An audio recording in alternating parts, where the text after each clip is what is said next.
Hello, അപ്പോൾ എല്ലാവർക്കും life at രോഹിണിയിലേക്ക് സ്വാഗതം. സ്വാഗതം. അപ്പോൾ ഇന്ന് ഞങ്ങളിവിടെ വന്നത് 2-3 കാര്യങ്ങൾ പറയാനാട്ടോ. ഒന്ന്, ഞങ്ങൾ ആദ്യമായിട്ട് ലൈവ് പോയി അല്ലേ? ലൈവ് പോയി, ആരും ഉണ്ടായില്ല. പിന്നെ കുട്ടിച്ചേട്ടൻ വന്നു. പിന്നെ ഞാൻ തന്നെ എൻ്റെ മൊബൈലിൽ നിന്ന് ഹായൊക്കെ കേട്ട്, ആരും ഇല്ലല്ലോ.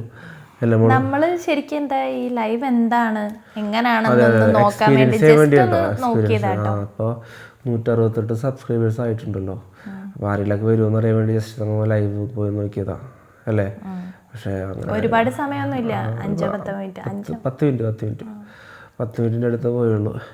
പിന്നെ സൗണ്ടൊക്കെ ദീമാളുവിൻ്റെ ഇത് മാറി വന്നപ്പോഴത്തേക്കും ആൻറ്റിബയോട്ടിക് എല്ലാം എടുത്ത് കഴിഞ്ഞപ്പോൾ ഞാൻ ആൻറ്റിബയോട്ടിക് എല്ലാവർക്കും പനിയും ജലദോഷവും എല്ലാവരും മാസ്ക് വെച്ച് നടന്നോട്ടോ. കൊറോണ എന്ന് പറയുന്നത് എല്ലാവർക്കും അല്ലേ? തൊണ്ടവേദനയും പനിയൊക്കെ വന്നാൽ അപ്പോൾ ഒരു ടെസ്റ്റ് ചെയ്യിപ്പിക്കും. എനിക്ക് തൊണ്ടവേദന ഉണ്ടായിരുന്നില്ല, പക്ഷേ ഫസ്റ്റ് ദിവസത്തെ ഒരു തൊണ്ടവേദന ഉണ്ടായിരുന്നു. പക്ഷേ ഇപ്പം തൊണ്ടവേദന ഒന്നുമില്ല.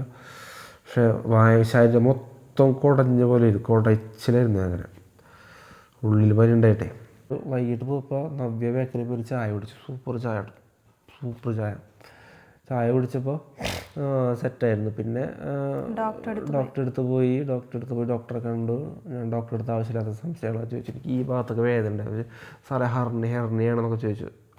ഡോക്ടർ എഴുന്നേറ്റിട്ട് ഇങ്ങനെ അതൊന്നുമല്ലടാ, അത് കുഴപ്പമില്ല, അത് നിനക്ക് ബിൽറൂബിൻ്റെ അല്ലേ?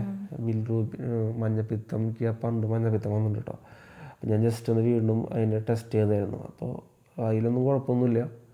അപ്പോൾ അത് ഹെർണിയയുടെ അല്ല, യൂറിനിലും ഞാൻ പറഞ്ഞ ചെറിയ മഞ്ഞ കളർ. എല്ലാവർക്കും ഉള്ള പ്രശ്നമാണ് ഗൂഗിൾ ചെയ്ത് നോക്കുന്ന ഏറ്റവും വലിയ പ്രശ്നം. അസുഖങ്ങൾ സ്വന്തമായിട്ട് ഉണ്ടാക്കിയെടുക്കുക, ടെസ്റ്റ് ചെയ്യണം അല്ലേ? മാനിഫെസ്റ്റിംഗ്. ഞാനത് അങ്ങനത്തെ ഞാൻ മണ്ടത്തരം കാണിച്ചിട്ട് ഗ്യാസ് പൊക്കിയപ്പോഴൊക്കെ പുറത്ത് ചെറിയ പെയിൻ വന്നിട്ടുണ്ടായിരുന്നു. ഗ്യാസ് കുറ്റി എടുത്ത് പൊക്കിയപ്പോഴത്തേക്കും ഒരു മിന്നിച്ച ജസ്റ്റ് ഒരു ടിക്ന്നൊരു സൗണ്ടും ഒരു മിന്നിച്ച പോലെ വന്നു. പക്ഷെ എനിക്ക് അപ്പോൾ ഒരു കുഴപ്പമുണ്ടായില്ല കേട്ടോ. ഞാൻ നല്ല കൂളായിട്ട് ഇരുന്നു. പിന്നെ ഓരോ ദിവസം തെളിഞ്ഞോറും നമുക്ക് പെയിൻ വന്നു തുടങ്ങി. അപ്പോൾ പിന്നെ ഈ ബൈക്കിലായ യാത്ര മൊത്തം നടുവേന കൂടിയത്. അത് ബൈക്കിൽ യാത്ര എന്ന് വെച്ചാൽ നമ്മുടെ ഈ റോഡിൻ്റെ പ്രശ്നങ്ങളുണ്ട്, കുണ്ടും കുഴിയൊക്കെ അല്ലേ. പിന്നെ അതുകൊണ്ടൊക്കെ ഇപ്പോൾ ബൈക്കിലെ യാത്രയാണ് എന്തോരം ആൾക്കാരുണ്ട്. അതല്ല, ഇപ്പൊ ഇങ്ങനെ ഒരു കുറ്റിയെടുത്ത് പൊക്കിയപ്പോഴത്തേക്കും നടുവിന് ഒരു ഡിസ്ക് ബൾജ് വന്നു. അന്നേരം ഈ ഇതും കൂടെ ട്രാവലിംഗ് ഇല്ലാത്ത ഡോക്ടർമാരെ ഓൺലൈനിൽ വിളിച്ച് കൺസൾട്ട് ചെയ്ത് എന്തൊക്കെയായിരുന്നു എൻ്റെ പൊന്നോ. പിന്നെ എക്സസൈസ് ചെയ്യുന്നു, അത് ചെയ്യുന്നു, ഇത് ചെയ്യുന്നു അല്ല. എന്നിട്ട് ഇപ്പോൾ കുറച്ച് കുറവുണ്ട്. ഇപ്പോൾ ശരിക്കും പറയാൻ നല്ല വ്യത്യാസമുണ്ട്. നമ്മൾ എക്സസൈസ് ചെയ്തിട്ടുണ്ടെങ്കിൽ തന്നെ പകുതി എനിക്ക് കുറഞ്ഞു എക്സസൈസ് ചെയ്തിട്ടോ. നല്ല വ്യത്യാസമുണ്ട്. അപ്പോൾ ഡിസ്ക് ബൾജുള്ള ആൾക്കാർ നമുക്ക് മറ്റേ സൂര്യ നമസ്കാരത്തിൻ്റെ സ്റ്റെപ്പൊക്കെ ഇല്ലേ, അങ്ങനത്തെ സ്റ്റെപ്പുകളൊക്കെ കൂടുതൽ ചെയ്യാൻ നോക്കുക. ഹോൾഡ് ചെയ്തിരിക്കുക. അത് ചില യൂട്യൂബിൽ ചില വീഡിയോസൊക്കെ ഉണ്ട് ഡിസ്ക് ബൾജിന് എന്തൊക്കെയാണ് ചെയ്യേണ്ടതെന്ന്. അതിൽ 2-3 എനിക്ക് ചെയ്തപ്പോൾ സ്ട്രെച്ചിങ് ഒക്കെയാണ്. സ്ട്രെച്ചൊക്കെ ശരിക്കും ചെയ്യുമ്പോൾ നമുക്ക് നല്ല വ്യത്യാസം വരും. എനിക്കങ്ങനെ മാറിയെന്നല്ല, ഭയങ്കര സമയത്ത് കുറേ ചാടിത്തുള്ളാണ്ട് സ്ട്രെച്ചിങ് കാര്യങ്ങളൊക്കെ ചെയ്തപ്പോൾ നല്ല ഒരു മാറിയായിരുന്നു. അപ്പോൾ അങ്ങനത്തെ കുറച്ച് കാര്യങ്ങൾ. പിന്നെ എല്ലാവർക്കും സുഖമാണെന്ന് വിചാരിക്കുന്നു. എല്ലാവരും സുഖമായിട്ടിരിക്കട്ടെ അല്ല മോളോ? സേഫായിട്ടിരിക്കട്ടെ.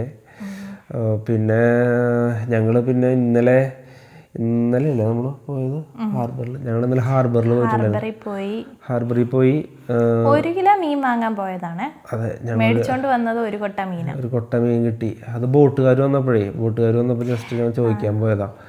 അപ്പോൾ അവർക്ക് കുറച്ച് പൈസ കൊടുത്തപ്പോൾ അവര് പക്ഷെ എന്താ അളന്നും തൂക്കിയല്ലോ തരുന്നത്. അവർക്ക് കൈ കിട്ടിയത് എല്ലാം ചെമ്മീനൊക്കെ വാരിയിട്ട് പിന്നെ 3-4 കിലോ കാണുമായിരിക്കും ചെമ്മീന്.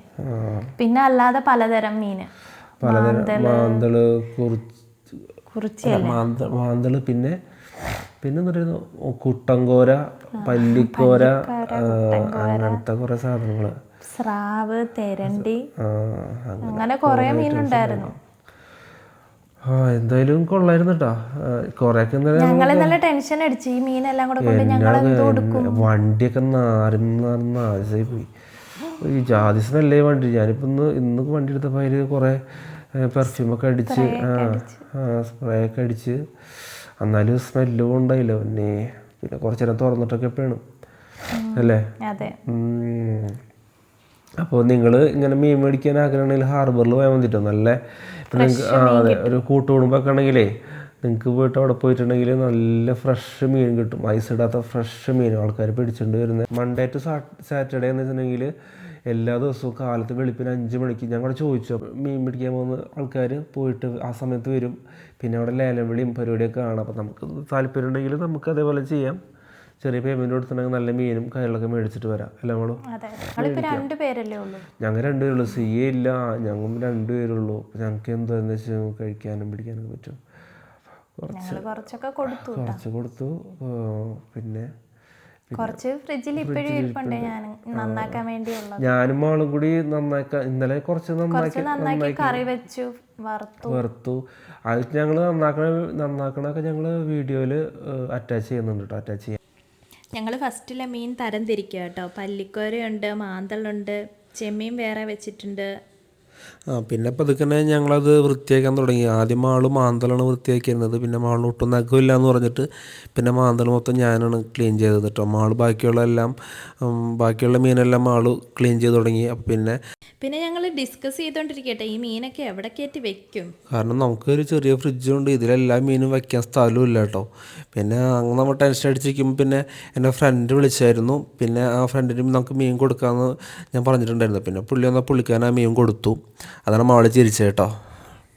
എനിക്ക് അവിടെ മീനിൻ്റെ അടുത്തൊന്നും നീങ്ങാൻ പറ്റിയല്ല. പിന്നെ ഇതേ മീനൊക്കെ ക്ലീൻ ചെയ്ത് വരയുവാണ്. അതിന് മാള് മസാലയൊക്കെ ഇട്ട് അന്ന് കറക്റ്റ് മസാലയൊക്കെ ഇട്ടു. അപ്പം ഞാനത് ജസ്റ്റ് എല്ലാം വാരിക്കൂട്ടി വെച്ചു, പെരട്ടി സെറ്റാക്കി വെച്ചു. പിന്നെ കുറച്ച് മീനെടുത്ത് കറിയും വെച്ചു. അതെ, അത്രേ ഉള്ളൂ. കണ്ടില്ലേ, അത്രേ ഉള്ളൂ. അത് കോമഡിയാണ്. നമുക്ക് ഭ്രാന്ത് പിടിക്കും. ഞാൻ ഈ മീൻ നന്നാക്കിയിട്ടൊന്നും എനിക്ക് ഒരു പരിപാടിയില്ല. അറിയത്തില്ല മീൻ നന്നാക്കാനൊന്നും. പക്ഷെ വേറെ വഴിയില്ല, മാവ ചെയ്യാതൊരു വഴിയില്ല. ഞാൻ ഒറ്റയ്ക്ക് അല്ല, അതുകൊണ്ടല്ല എന്ന് വെച്ചിട്ടുണ്ടെങ്കിൽ മറ്റേ മാന്തളൊക്കെ നുള്ളാനായിട്ടേ പറ്റണ്ടേ, നഖമില്ല. കണ്ടില്ല, ഒട്ടും നഖമില്ല. പിന്നെ പിടിച്ച് നുള്ളാൻ പറ്റുന്നുണ്ടായില്ല. എന്നിട്ട് അവസാനം കുറേയൊക്കെ കഷ്ടപ്പെട്ട് കുറേയൊക്കെ നുള്ളി. ഞാൻ മാവനടുത്ത് നൈസായിട്ട് ഒരു മാള് നമുക്കത് കാര്യം ചെയ്യാം, ബാക്കിയെടുത്ത് ഫ്രിഡ്ജിൽ വെക്കാം, നമുക്ക് ഉപ്പിട്ട് വയ്ക്കാം. അല്ലാണ്ട് നടക്കണ്ടേ. ഇത് എന്തോരെന്ന് വെച്ചിട്ടാണ് ഭ്രാന്താവൂലേ. വീടെടുത്താണ് വീട്ടിലൊക്കെ കൊണ്ടുകൊടുക്കും. ഇവിടെ നമുക്ക് അയലൊക്കെ വലിയ പരിചയമില്ല. പിന്നെ നമ്മളൊന്നും പറഞ്ഞു കൊടുക്കാനാ, അറിയാവുന്നവർക്ക് ജസ്റ്റ് കൊടുത്തു അല്ലേ. അത്രേ ഉള്ളൂ. നമ്മൾ നേരത്തെ താമസിച്ചുകൊണ്ടിരുന്ന വെണ്ണലയില, അവിടെ അപ്സ്റ്റെയറിലെ ഒരു വീട്ടിലായിരുന്നു താമസിച്ച. ഒരു ചെറിയ വീടായിരുന്നു.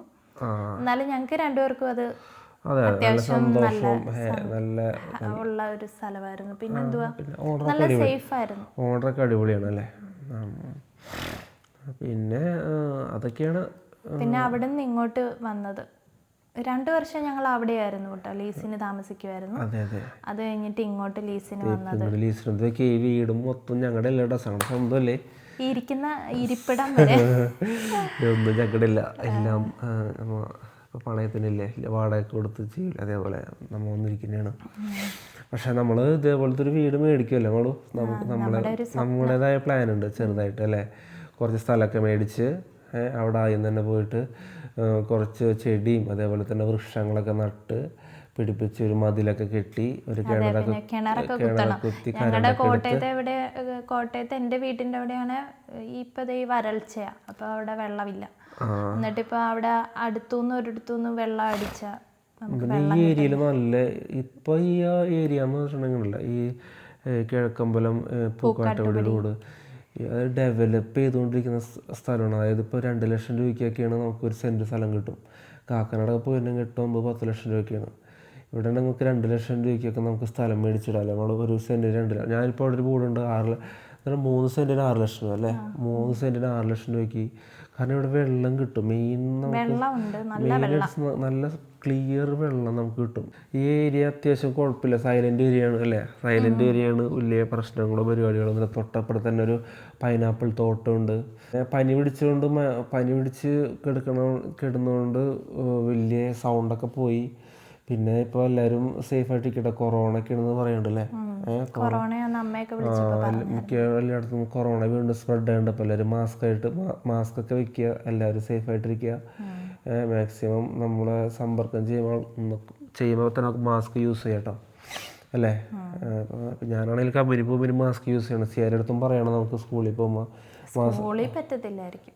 അപ്പം എല്ലാം ഇപ്പം നമ്മൾ ഒരു അങ്ങനത്തെ സിറ്റുവേഷൻ വന്നാൽ നമ്മളിപ്പോൾ കൊറോണ സമയത്ത് വീട്ടിൽ തന്നെ മാസ്ക് വെച്ചിരുന്നില്ല. വീട്ടിൽ നമ്മൾ അച്ഛനും മക്കളും ഉണ്ടായുള്ളൂ.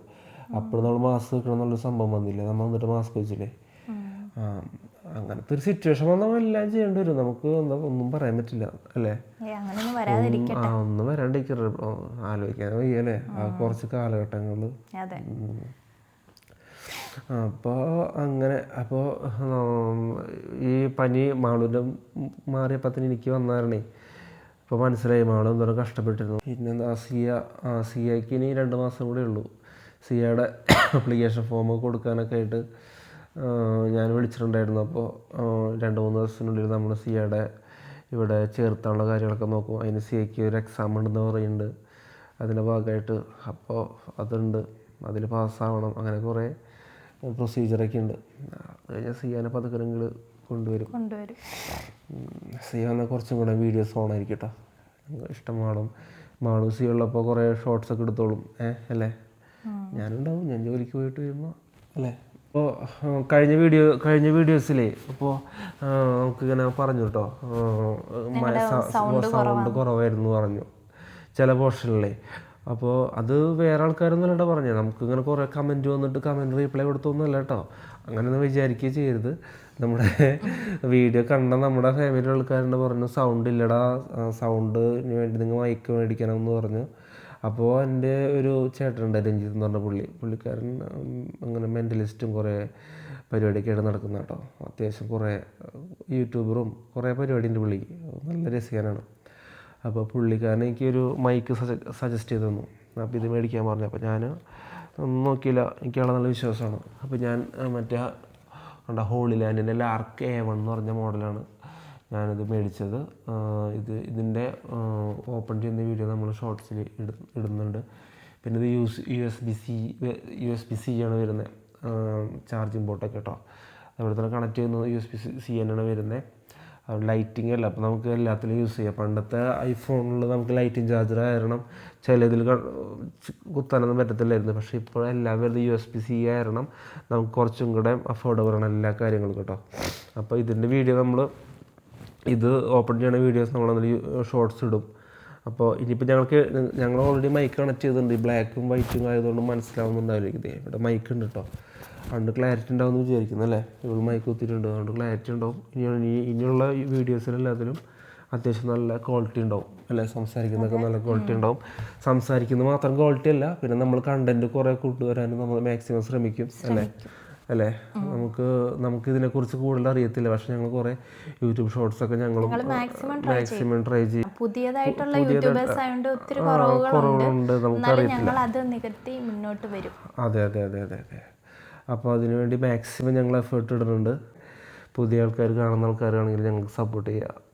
അപ്പോൾ ഇത്രയ്ക്കുള്ളൂ പറയാനുള്ളൂ. അപ്പോൾ ഇന്ന് ഞങ്ങളിവിടെ ഈ വീഡിയോ അവസാനിപ്പിക്കുകയാണ്. അപ്പോൾ എല്ലാവർക്കും ബൈ.